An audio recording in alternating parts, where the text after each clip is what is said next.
అందరికీ praise the lord. ప్రభు అయిన యేసుక్రీస్తు నామమున మీకు అందరికీ శుభాలు తెలియజేస్తున్నాను. అందరు బాగున్నారు కదా? అయితే ఈరోజు వాగ్దానం కాదు, కానీ దేవుని ప్రేరేపణ బట్టి ఒక 2 మాటలు మనము ఈరోజు మాట్లాడుకుందాం. మనము ఒక నూతన సంవత్సరంలోనికి అడుగు పెట్టబోతున్నాం కదా. రేపు అయితే నూతన సంవత్సరంలోనికి మనం అడుగు పెడతాం. అయితే ఈ 2024లో దేవుడు మనకి చేసిన క్రియలను కానీ, మనము ఏ విధంగా ఉన్నాము, దుఃఖ స్థితిలో ఉన్నప్పుడు, బాధాకరమైన స్థితిలో ఉన్నప్పుడు, సమాధానం లేని స్థితిలో ఉన్నప్పుడు దేవుడు మనల్ని లేవనెత్తిన దేవుడు కదా. సజీవంగా ఉన్నామంటేనే దేవుని కృప. ఎంతోమంది లెజెండ్స్, జ్ఞానులు అనబడిన వాళ్ళు, ఎంతోమంది కోటీశ్వర్లు ఈ ధనాన్ని చూడలేక వాళ్ళు నశించిపోయినారు కదా. కానీ దేవుడు మనకి ఈరోజు తన ఆయుష్ని ఇచ్చి మనకి ఈరోజు ఇచ్చాడంటే కేవలం దేవుని కృప కదా. సో కాబట్టి మొట్టమొదటిగా మనము ఈ సంవత్సరాన్ని గురించి దేవునికి ఎప్పుడు కూడా మనము కృతజ్ఞతాస్తుతులు చెల్లిస్తూ ఉండాలి. అయితే ఇక్కడ 71 కీర్తన మనము 5-6 వచనాలు మనం చూసుకుంటే, ఇక్కడ దావీదు దేవుడికి థ్యాంక్స్ గివింగ్ ప్రేయర్ చేస్తున్నాడు. ఆ మాటలు ఏంటో ఒకసారి మనం చదువుకుందామా? 5వ వచనం, నా ప్రభువా యెహోవా, నా నిరీక్షణాస్పదము నీవే, బాల్యము నుండి నా ఆశ్రయము నీవే. ఎంత చక్కటి మాట పలికాడు కదా. ఇక్కడ బాల్యం నుండి కూడా దేవుడే మనకి ఆశ్రయంగా ఉన్నాడు, అలాగే ఆయనే మనకి నిరీక్షణాస్పదంగా ఉన్నాడు. ఎప్పుడైతే దావీదుకి ఆ జీవితంలో దేవుడు ఆ విధంగా ఉన్నాడో, నిజంగా మనకి కూడా దేవుడు అదే విధంగా ఉన్నాడు కదా. మన బాల్యం నుంచి ఆయన ఆశ్రయంగా ఉన్నాడు, మన నిరీక్షణాస్పదం ఆయనే కదా. 6వ వచనంలో మనం చూసుకుంటే, గర్భవాసిన అయినది మొదలుకొని నీవే నాకు ప్రాపకుడవై ఉంటివి, తల్లి గర్భము నుండి నన్ను ఉద్భవింపజేసిన వాడవు నీవే, నిన్ను గూర్చి నేను నిత్యము స్తుతిగానము చేయుదును. ఆమెన్. నిజమే, తల్లి గర్భంలో రూపింపబడక మునుపే దేవుడు మనల్ని ఎరిగి ఉన్న దేవుడు. ఆ చిన్న కణంగా ఉన్నప్పటి నుంచే దేవుడు మనల్ని సంరక్షిస్తూ, పోషిస్తూ, అన్ని విధాలుగా శత్రువుల నుంచి, అపవాది నుంచి మనల్ని సంరక్షిస్తూ, ఇంతవరకు కూడా మనల్ని కాచి కాపాడి, అంత పెద్ద ఘోరమైన కోవిడ్ పరిస్థితుల నుంచి కూడా దేవుడు మనల్ని విడిపించి ఈ రోజు వరకు సజీవ సంఖ్యలో ఉంచిందంటే కేవలం దేవుని కృప కదా. కాబట్టి ఆఖరి లైన్లో ఏముంది? నిన్ను గూర్చి నేను నిత్యము స్తుతి గానము చేయుదును. నిజమే కదా. ఆ రోజు దావీదు రాసిన కీర్తనలో ఆయన పొందుకున్న మేలులు కానీ, ఆయన కృతజ్ఞతాస్తుతులు ఏ విధంగా చెప్తున్నాడు ఏంటి అంటే, ఆయన స్తుతి గానము చేస్తూ నిత్యము దేవుణ్ణి స్తుతిస్తాడట. మనం కూడా ఈ రోజు నుంచి మొదలుకొని నూతన సంవత్సరంలో కూడా మనం ఎల్లప్పుడూ ఆయనకి స్తుతిగానం చేసేవారుగా మనం కూడా ఉందామా?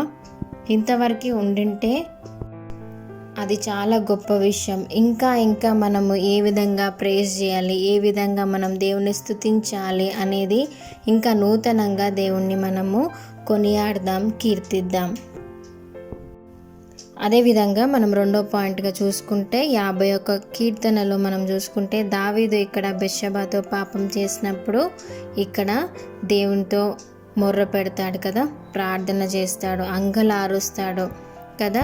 మనము కూడా ప్రిపేర్ అవ్వాలి. దేని గురించి? నూతన సంవత్సరంలోనికి అడుగు పెట్టక మునుపే మనము ప్రిపేర్ అయ్యి మన దోషాలను, మన పాపాలను, మన అతిక్రమంలో ఇంకా ఏవైనా మనం 2024లో ఏవైతే తెలిసి తెలియని తప్పులు ఏవైనా చేసి ఉంటే దయచేసి దేవా క్షమించు అని చెప్పి మనం ఎప్పుడైతే గోజాడి ప్రార్థన చేస్తామో దేవుడు మన మొరను విని మనకు కావాల్సిన ఆశీర్వాదాలన్నీ కూడా దేవుడు అనుగ్రహిస్తానని చెప్పి ముందుగానే వాగ్దానం చేశాడు కదా.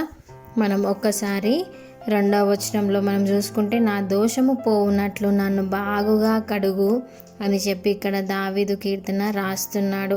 అదే వచనంలో, నా పాపము పోవునట్లు నన్ను పవిత్రపరచుము, నా అతిక్రమములు నాకు తెలిసే ఉన్నవి.